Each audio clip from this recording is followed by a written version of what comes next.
Hey there, you guys. Welcome back. We're going to do a garden tour. We're going to do a front yard garden tour, and then we're going to go and do the back in another video. So yeah, stay tuned. This is the front yard, and the Japanese maple back behind me is so beautiful. It's such a big plant right now, and the Halanakloa, the Japanese forest grass, is looking so beautiful underneath it. This year, it did not get hit by the frost, so look at how beautiful that is.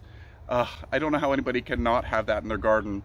It likes a shadier spot, so if you get a lot of sun, it might not do so well. But if you have a dappled shade corner, it might be the thing you're looking for. Anyway, let's get to it. Let's check out this garden. We'll start with a pan around. Okay, so hopefully the sun isn't going to be too much of a hassle. I'm seeing some sun lines, some sun flares in there. Hopefully it's not too bad. So this is the main garden in the front. And then around here, we have the small little jelly bean shaped garden in the very front. So let's start here. I really wanted to do this video now because this soapwort, the rock soapwort, I believe, I can't remember the Latin name, is in full bloom. Looks like it started to fall over. Perhaps a bunny rested in the center, but it is in beautiful bloom. Let's get in a little closer. Hopefully they're coming into focus. Look at those beauties. I'm not sure how long this is going to flower for, but I assume it's only going to be for another week or two, and I didn't want to miss this opportunity. And then the good thing is it is now May 31st, I believe. So this, you're going to see this in June, but this is the date, May 31st of 2022. The hibiscus, the perennial hibiscus, is growing strong. Won't be long until we start to see some flowers on that. They grow fast. They're really late to emerge, but they are really quick growers. And then we've got zinnias. I planted some zinnias in here because I loved them last year. I've got 3 in here. These ones are medium height. I think they get up to be about 18 inches. I didn't want any of the large ones in here. As much as they're beautiful, I didn't want them to overtake. The echinacea twister is coming in beautifully this year. We got this last year as a bare root plant from Botanis, I believe, was the online seller. And then we've got some different types of sedums here. This one's about to come into bloom. Let's see if we can get some focusing in on the buds. I'm not sure whether that's going to happen. And then we've got the other sedum here, looking gorgeous. I need to come in and trim it down because the older stuff, as you can see, it's a little lanky, but the newer stuff is tight in the center. So I might take some cuttings and move them to different places in the garden because I really like the shape of this one. And then over here, we have the sedum seboldii, and this is the blue reversion of the variegated one in the back, and it's doing beautifully. I took cuttings from this one, or these are cuttings I took from the one in the back because I love the blue, but I didn't want it to completely revert in the back. So the back will stay variegated and I'll cut out any blue, and I'm gonna, I don't know, I might save all the blue cuttings because they're so beautiful. And then the iris, oh, this is exciting. This iris was also from Botanis last year. I believe this one's called Pink Parfait or something. I believe it's a Siberian iris, and look, we've got a bud starting to develop. It didn't flower last year. I'm super excited to see that bud this year, and hopefully it grows well. And then behind it, we have the Stokes Aster. So I see that there's a little bit of a bloom starting, either that or it's a weed. Right in here, it's starting to spike up. So let's hope, fingers crossed, maybe in the next video there will be some flowers. And then I got a type of Coreopsis here. I think it has a red flower with a yellow center. Let's look at the tag. There we go. Big bang, Mercury rising. As long as it's not in retrograde, we're good, right? All right, so this is that garden. Oh, and I lost the lavender in the backyard, but this one here, I need to prune off the dead. But the platinum blonde is still alive. As you can see, it's growing here. with the variegation. Love that. It's so pretty. It adds a little bit of brightness to the garden. So let's check out the main garden now. So up here on the front step, we've got the, what are they? The Sarracenia. This one is Sand Mountain. And then, what is this other guy? This one's, oh, I can't remember the name of this one. It has the crazy double blooms. But they're doing beautifully. These ones are I'm gonna be posting for sale on Facebook Marketplace very, very soon. But look at those flowers. Oh, these are divisions from my main plant that are now in the backyard. So I've got my pot of geraniums here. These were down in the basement in the grow room, getting completely neglected. I tried not to water too much because I didn't want them to stretch. And I need to give them a trim. I think I'm going to give them a light trimming right about here. And then hopefully the base growths will start to develop, and then I will prune it back a little farther when I see new growth developing. And then back here we have the Mangave. It's so pretty. This is Lavender Lady. Oh, I love this plant. It just looks fake. It's so photogenic. If you haven't gotten a Mangave yet, I totally recommend them, and I really recommend this one, the Lavender Lady. The boxwoods are doing amazing this season. They're getting full of growth. Last year I had little bits and pieces of growth, but this year the whole thing has just bursted forth with beautiful new leaves, and I will have to get in there and give it a trim. I think I'm going to do it in July is when I'm going to give it a light trim. I still want them to get bigger, so I'm just going to shape them a bit and let them do their thing, but I just want to contain them just a little bit. I love this wild woolly look. You'll see it on the other ones, and it's phenomenal. Actually, when the leaves are first starting to come out, they kind of droop a little bit, and that's my favorite time of the year for those. And the Japanese maple once again with the Japanese forest grass underneath. Oh, so pretty. And then we've got the, I'm out of breath, I'm so excited. The Spirea, a gold Spirea.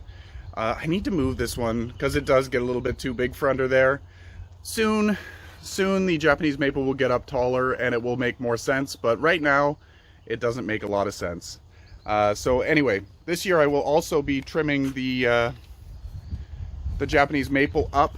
I don't know whether I'm able to show you with my hands, but I think I'm going to take from this point down away, and I'm going to expose the trunk and some of the branching underneath. Should be exciting. I can't wait to do it. I'm going to do that probably in July as well. And then over here, the Hinoki cypress, or fall cypress, is looking beautiful. It's getting bigger. It's one of those things that you don't notice is growing until it's grown. Because I thought it wasn't doing anything, but look at that. It's so pretty. It reminds me of a cloud, just billows of beautiful foliage. I love the yellowy green. I'll come in here and I'll just trim away some of the dead stuff. You'll see, as you can see, there's some brown in there. That's okay.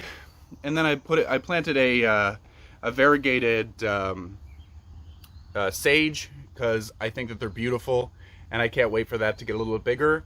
And something that I was really excited to see was I had self-seeded some of the, what are they called? White Queen, Ivory Queen, allium. I didn't know that they self-seeded. I thought they were tulips, but they had really blue leaves. Anyway, they are alliums. I have 3 or 4. Super excited. I thought that the other ones had rotted off, but thank goodness they self-seeded. And then this beautiful sedum is doing so well. That's Autumn Joy. We've got more boxwoods here. As you can see, it's so pretty with the sedum down below. And then we've got the what is this? Hens and Chicks. It's called Thunder. Oh, I love this one. I love the dark leaves. It kind of gets lost. We just recently mulched the garden in the front, and we're working on mulching in the back. Yeah, it's a beautiful plant.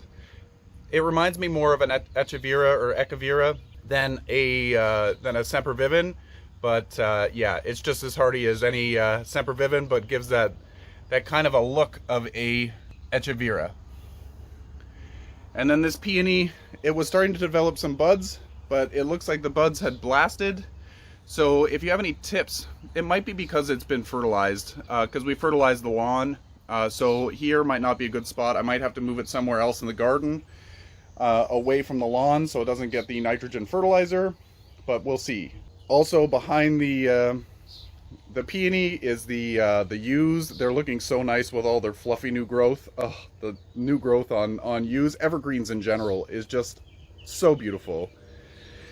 And then, I don't know what this is. It's a variegated holly, but it's not an ilex. It's something else. If you know what this one's called, let me know. I'd love to write it down, make a tag for it. I'll have to Google it.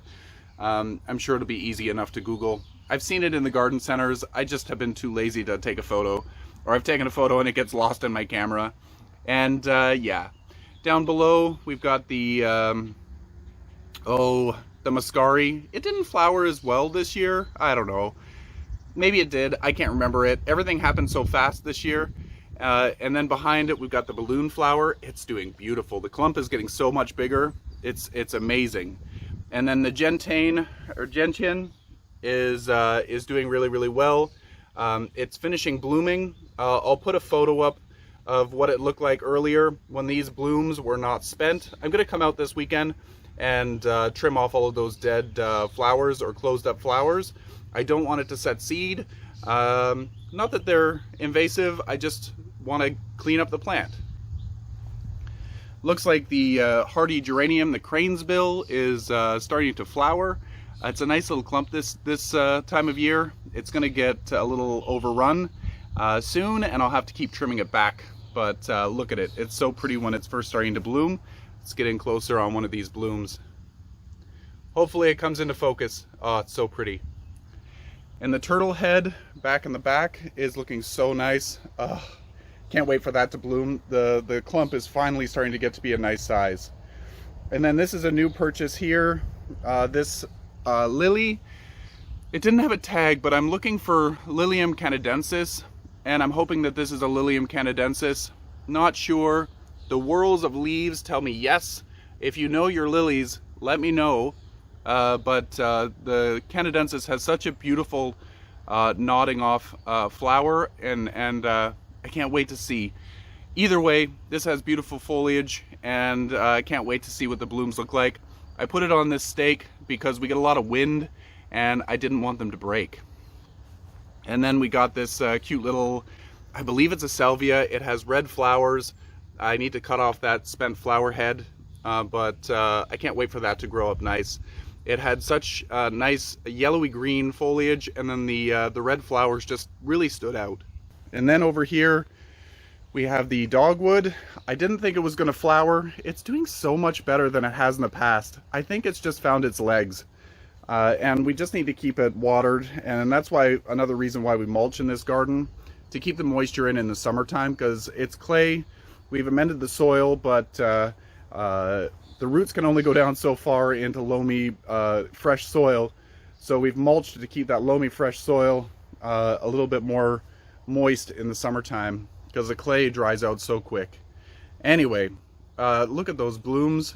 Again, I thought that they weren't going to bloom this year because they flowered in the fall last year. We had a bunch of flowers, and I don't know what happened.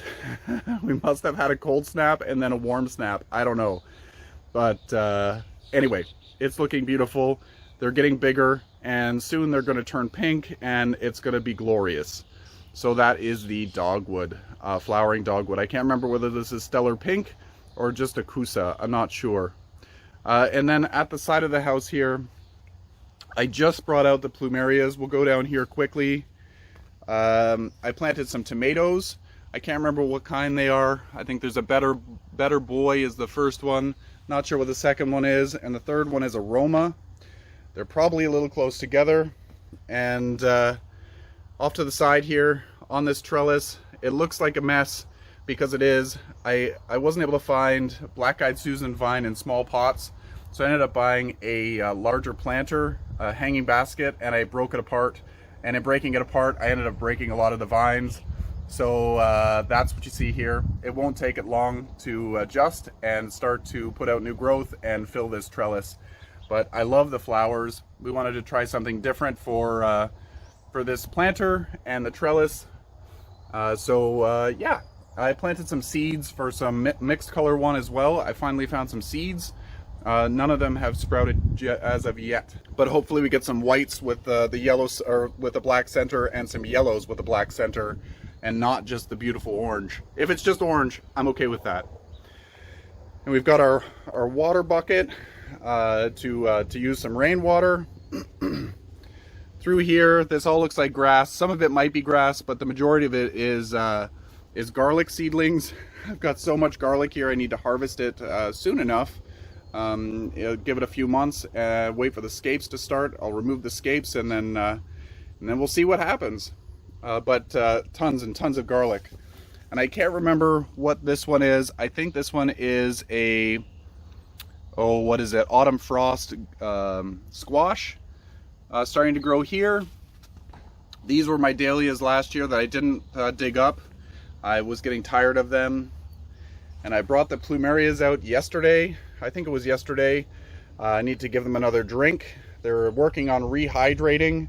There's not really any leaves on there. I'm going to be digging them into the ground this weekend, and then I bought some weeping hoses, and I'm going to put the weeping hoses along here and then along here to water in this garden. And yeah, down here I believe I have some pickling cucumbers. I can't remember what I planted. It was I think these are the pickling cucumbers. The seeds were much smaller, so the leaves are smaller. And then over here I have snap peas or snow peas. And I planted these in succession, not all at the same time. They're starting to finally get big enough, and they're reaching for the fence, and that's exactly what I wanted them to do. So let's go check out the center garden between the houses, and then we'll finish this video, and then we'll go to the backyard next. Stay tuned for that. So on our way to the center garden, the boxwoods are looking okay. There's not a lot of new growth on there. They did flower, but there's just small little sprigs of new growth. And I planted a bacopa in the front to drape down the front. I might need to put something on the sides. Last year I had the ivies start to grow back, but it looks like they didn't make it this winter. I don't see any new growth, so I'll have to either put some more ivy in there, or maybe I'll just put some more bacopa. This is my Colocasia fontanensii, or fontanense. I'm going to take it out of this pot and I don't know, put it somewhere else, but I don't know. There's a little bit starting to grow. There's going to be more growing. I just recently started watering it, so yeah. Wow, look at all these ants.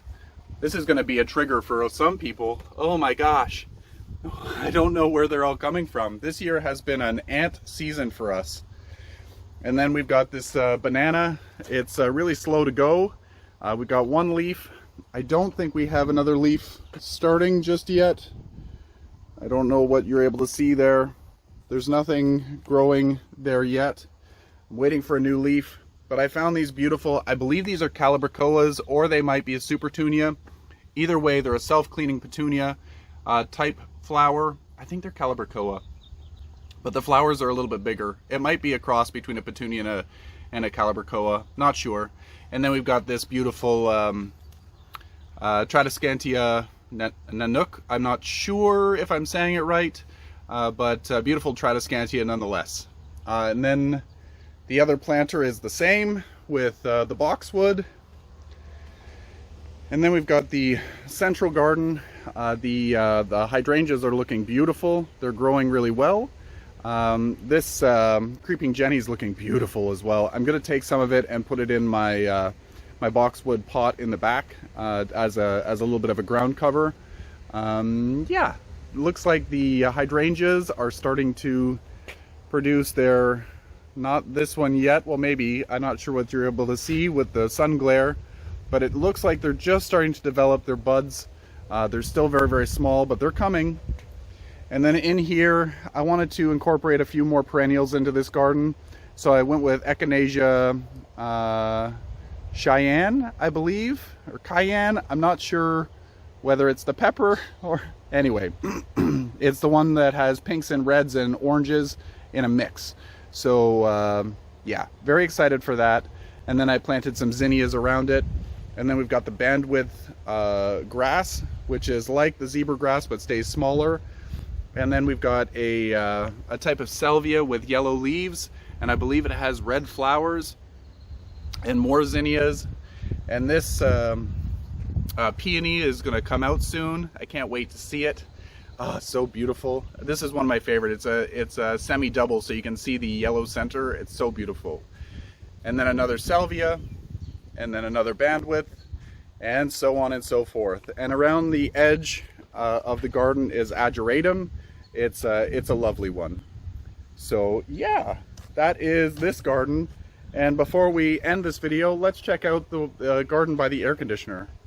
So it's a wind tunnel in this area, so bear with me. Hopefully the wind noise isn't too bad. I brought out the begonias. This is the Griffin. What's the other name for it? I can't remember. Anyway, it's doing beautifully. It came out from inside just the other day, so it's adjusting, and I can't wait to see how it fills in. And then we've got the variegated lily of the valley. Look at some of those leaves. I love it early in the spring. Sorry for the air conditioner noise, but it's got to keep the house cool. Today it's supposed to be 29 degrees Celsius, and that's crazy. And then, yeah, so in the springtime they're beautiful and crisp, and then as the season progresses they get to be a little bit less crisp and a little bit more muddled. And then we've got some beautiful Hoya. This one's a reversion from a Pure Heart. Pure Heart is a variegated type of dwarf hosta, and this is what I'm left with because it reverted. It reminds me of mouse ears, but it's got a nicer look than the mouse ears. It's very clean. I love it. And I've got more of the begonias here, just crisping off because they weren't used to coming outside. Hopefully they take hold soon. And then we've got the European gingers. They're so cool. I don't know whether you're able to see in here. Yeah, they're hard to see. They flower, and the flowers are underneath the leaves, and you never see them, but they're kind of a cool flower. On the other side, we have the drink garden. This is Appletini and Whiskey Sour, hostas. And then we have a Begonia Maculata back in there. This one I took as a cutting last year, and it's still alive. It's adjusting to outside, let's say. So these guys are just grown from seed. These hostas. Anyway, that's it for this front garden. Stay tuned for the next video when we go into the backyard. Can't wait to do that. There's some beautiful stuff happening. So stay tuned. It should be up in a day or two, and yeah. Until next time, you guys, happy growing.